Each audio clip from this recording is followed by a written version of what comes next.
what we know for sure is that, healthy leaders actually outperform their peers. Now, how is that? Why is that? That's because, when you're not healthy, then you're focused on your pain, or it is that issue, or you're not really just don't have the energy to move through the day or to manage others or to manage expectations or simply to do your job. I mean, think about it. If I stump my toe, if I got a toothache, that's all I'm focusing on is that pain, especially if my feet are hurting. I'm done, right? The bottom line is healthy leaders boost the organization's results. We know that. That's nothing new, right? Also, healthy leaders, get the employees to do more, to focus on complex things. Say, hey, you can do hard things. Let's go. Let's figure this thing out together. That's what healthy leaders, because they're able to focus. They're not distracted by whether it's mental, emotional, spiritual, whatever it might be. Their lack of, right? So today we're going to discover the 6 components of healthy leadership. You excited about this? Go ahead down in the comments put that below. Bam. I'm excited, Angela. Yes, I'm excited. No, not so much. Here we go. And so, of course, I am Angela Odom, and military service is a pathway for me to get to the Better You Project. The Better You Project, of course, is a community of women leaders. It's all about emerging women leaders. And what we do, right, what I do is I help emerging women leaders grow their leadership skills with confidence. And today we're talking about the 6 components of healthy leadership. Component number 1, and these right here are not necessarily in order, like if they're out of order, then they're wrong. They're just in the order I put them in today, right? So the number 1 we'll just talk about really quickly is physical health. Now that's what physical health is, what we're used to talking about anyway when we talk about healthy. Most of the time folks are like, oh, you must mean I can run a mile, I can do a push-up, something physical like that. Well, really, you got to have a stamina, right? And you have to lead a balanced life. And so physical health, I remember during 9/11, September 11th, when the planes crashed into the Twin Towers and the Pentagon. I remember hearing that some people were not able to get out because, they were like on the 40th floor, the 50th floor, whatever it was, which means that the elevators were not working. So they had to go down the stairs. And some people did not get out or could not get out because they could not walk the stairs, right? Ooh, that broke my whole heart. I was so just tore up. So 4 pillars of good health, eat a nutrient-rich diet. You got to get some sleep and move your beautiful body. And, you got to just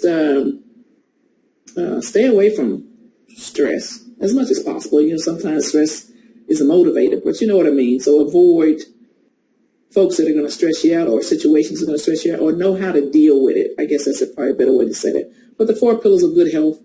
And for me, I have decided to do a 100-mile cardio challenge. Now, every month, my goal is to walk 100 miles within that 30-day or 31 days or 28 days, whatever it is. And so now within the Better You Project, the community, which is a Facebook group that you can join, right? Just ask to join. I'll put the link down below. But we're doing a 100-mile challenge in June, cardio challenge. And this is what it looks like. And of course, this is going along with physical health. So we calculate, you're going to calculate your miles. I walk primarily and do planks, right? Those are my 2 primary forms of exercise. Of course, for me, walking helps to bring my blood pressure down. My blood pressure is beautiful right now. So walking 1 mile equals a mile, running 1 mile equals a mile, and then 10 minutes of cardio equals a mile. And so we want to do 100 miles. Your goal might be 10 miles or 200 miles, whatever it is. You just get yourself a journal, somewhere you're going to write this down, and then you might want to get your wearable device or something so you can keep up with your miles. But this is just one way, right, one way to improve your physical health. And, oh, by the way, you're going to do this with people for the most part or without. You want to keep it moving. Bottom line, move your beautiful body. So in the comments below for physical health, if your physical health is top notch, right? No room for improvement, type yes. If you got some room for improvement, then type yes or no. And if you're watching this on the replay, I'm looking for your comments also. Component number 2 is emotional health. Now, the biggest part of emotional health, how we respond to situations and people, how we are able to move through the day. Sometimes, when you affirm others or, you have, positive feelings, especially as you are leading a team, the way you react to a situation determines sometimes, how the people are going to complete that task, right? And so your emotional health matters greatly. So you want to have self-awareness. You want to be able to, change, right? You want to know what impacts you, what triggers are out there, right? So when we're talking about emotional health, we're talking about, self-esteem, self-awareness, empathy. Some points you got to put yourself in the other person's shoes, and you want to be able to regulate your own emotions, and you want to have some positive relationship skills. Now you also want to be able to just stand back for a moment because I've noticed that over the years, when people know how to push your buttons, sometimes they do it on purpose, right? And they want to see you go from 0 to 10.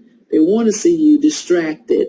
And then the other part of that, people want to support you. They know how to push those other buttons, how to affirm, how to put you in your happy place. But the biggest part of this, emotional health is you being able to determine how you're going to react to a situation. And there's different techniques to do that. We won't get into that today. We're just going to be focused on the 6 components of healthy leadership, one being emotional health. And so this is awareness for you today, right? So what you want to do is you want to carve out some time to think. This allows for, this is a time to allow to become self-aware. So you want to just carve out some time to think, right? So that you're not reacting so much to everything. So in the comments below, bam, bam, bam. You can also share this video out. You share this, this right here is a really good one. You share it out right now on your page. You share it with other folks. And then tell people to meet us here on Tuesdays at noon. So in the comments below, if your emotional health is top notch, no room for improvement, then type yes. Now, if you are like me, right, and you're still working on yourself, you still understanding what the triggers might be, still learning how to react positively, slowly to volatile situations. Sometimes that's within the workplace and not, right? You could be in the grocery store, so just learn how to do that. So anyway, type yes or no. So number three of the 6 components of healthy leadership, intellectual health is one of those. And so, there's so many ways to do a thing, right? There's so many different marketplaces out there. So you want to have the ability really to, what leaders do is ask the right question. Leaders ask the right question, and you want to, surround yourself with people who fill in the gaps for you, because you don't know everything. I don't know everything. So you want to, be able to innovate very quickly and, take different people's input as you are developing, the overall strategy. So the bottom line is intellectual health, and you've got to be able to consider different factors at one time, as opposed to whoa, don't tell me all that. I can't process that. So leaders, effective leaders, are able to process different information at one time, right? So intellectual health. So again, So in the comments below, if your intellectual health is top notch and there's no room for improvement, it's top notch, put yes, type yes, yes, yes. And if it's not, then guess what? Me and you about the same, right? So number four, social health. We already know relationships matter. You have personal connections. You're being nurtured and you're nurturing other folks, right? Within the workplace, you have the ability to develop relationships, still with standards and boundaries, right? Still with standards and boundaries. But you want to have, a good positive social interaction with the people that you work with. And you want to, make sure that the overall organization environment, the culture of the organization is positive. And that's because of social contact, social interactions with people, right? Being respectful in the workplace and out. So social health is really important. So, of course, healthy interactions matter and relationships matter. So consider your interactions with everybody from when you first arrive on the property, right? You first arrive on the property and you enter the building or you enter the work site. From that first person, whatever their role might be, we'll consider the interaction that you're having that is positive, that you're pouring into somebody else, that you're affirming others, right? So just consider that. The relationships matter. When you pull into the lot, it's okay to say hello. You can do like the head nod thing, or you can do hey, hey, hey.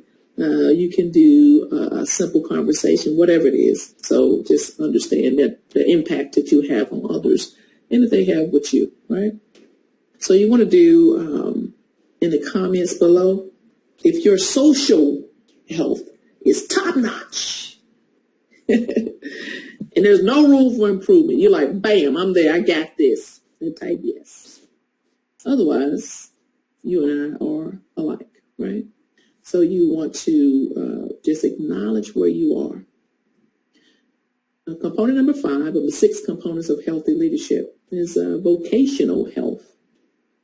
Really, you're working somewhere, you're doing some form of vocation.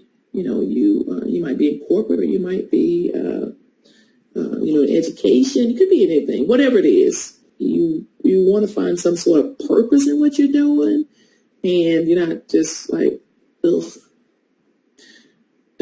developing ulcers because you hate going to work or you hate interacting with these people, right? Or your team is not effective. You want to be in the front. You want to have a lot of talent around you, and you want to be talented. So vocational health is very important. And what you want to do is you want to be able to master different facets of your job. And that, of course, brings satisfaction to you personally and to the folks that you're leading and interacting with or you want to impress. So the biggest part of that is to be a lifelong learner and understand that failure is a part of the whole process. So trust the process. Of course, focus on being a lifelong learner, right? I mean, like all of your life, learning something, being open to it. And then guess what? Go after the next thing. Now, I remember reading Michelle Obama's book, her memoir, Becoming. And inside of that, she talked about how she had, gone after, achieving. She was a box checker. And most of us are. I want to do this. I want to go to this school. I want to get this certification. I want to be in that position, whatever it is. You're just going. And then she realized after being a Harvard and Princeton, achieving there, and then became a lawyer, and then she realized, I don't like this. So you want to, be able to adjust. And then guess what? For Michelle Obama, she went and started helping, doing more community-focused work, and that filled her up. How cool is that? So you're going to be a lifelong learner, and then understanding what you're doing, why you're doing it, and what impact you have on others as you serve others and yourself, right? So become a lifelong learner. It's okay. Failure is a part of the process. Trust the process.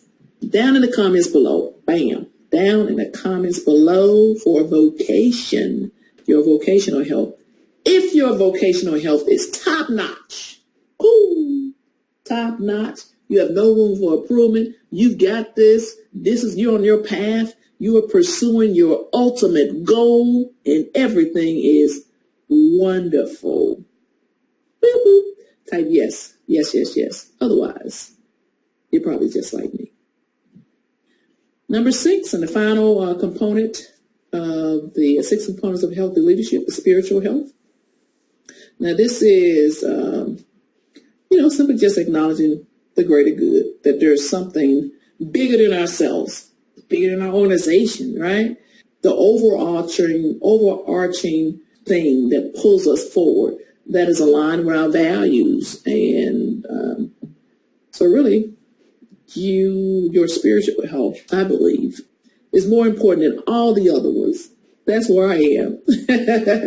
That's where I am. So whatever you choose to believe helps to pursue big, bold goals, because that's going to pull you forward. Whatever your values are, what's important to you, why you're in this vocation, why you're doing this job, why you're leading this effort, why are you pursuing this goal, this certification, why you want that position, so that's what happens. So go for the big, bold goals based on your spiritual component. In the comments below, share below, type yes or no. If your spiritual health is top notch, and there is no room for improvement, type yes. Otherwise, you're probably just like me. So these are the 6 components of healthy leadership: physical, emotional, intellectual, social, vocational, and spiritual. And you can put them in any order you choose.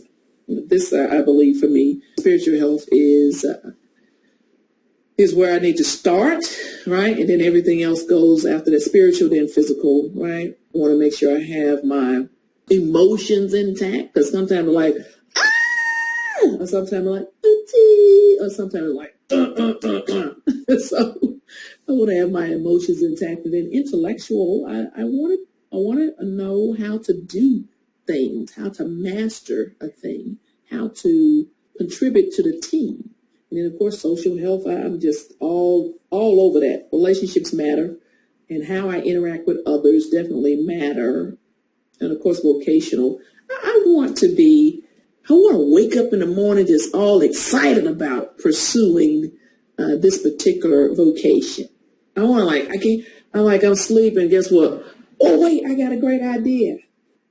So I want to enjoy. That's what I want for you. I want you to enjoy what you do every day. Whatever that thing is you're doing to bring money into the home. Sometimes, that thing that you'll do even if you don't get paid, right? And for me, that is speaking in front of groups of people. I love that. All right. Doing workshops, personal development workshop, leadership workshop. Ooh.